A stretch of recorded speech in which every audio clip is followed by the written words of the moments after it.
90% लोग किसी स्किल या डोमेन में खुद को अबव एवरेज रेट करते हैं, पर ऐसा हो नहीं सकता। सिर्फ 50% ही अबव एवरेज हो सकते हैं।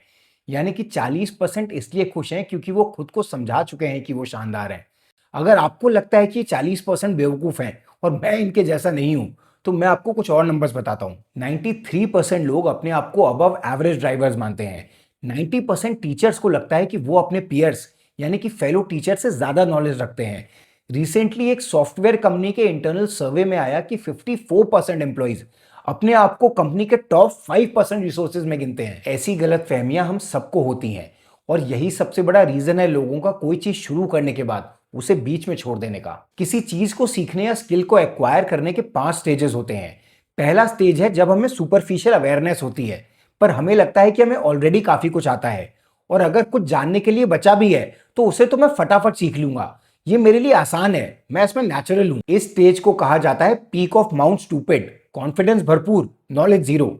आजकल आईपीएल चल रहा है, हम लोग टीवी पर बैठे बैठे बैट्समैन और बॉलर्स को कोच करते रहते हैं। स्टेज 2 तब आता है जब आप सीखना शुरू करते हो। आपको रियलाइज होता है कि ये स्किल कितना कॉम्प्लेक्स है और आपको रियलिटी चेक मिलता है कि आपको सब कुछ नहीं आता है। स्टेज 2 पे आपका कॉन्फिडेंस गिरने लगा था। स्टेज 3 पे तो बिल्कुल बॉटम पे चला जाता है।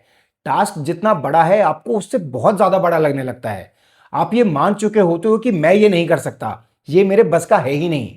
इसे कहते हैं वैल्यू ऑफ डिस्पेयर और 80% से ज्यादा लोग इसी स्टेज पे क्विट कर देते हैं। टीवी पर क्रिकेट देखने के बाद और फील्ड में 110 या 115 की बॉल खेलने के बाद जब आप पहली बार ऑटोमेटिक बॉलिंग मशीन से 140 की बॉल खेलते हो, तब आपको पता लगता है कि शॉट खेलना तो दूर, ये तो बॉल दिखती ही नहीं है। लाइफ हमेशा लीनियर नहीं होती।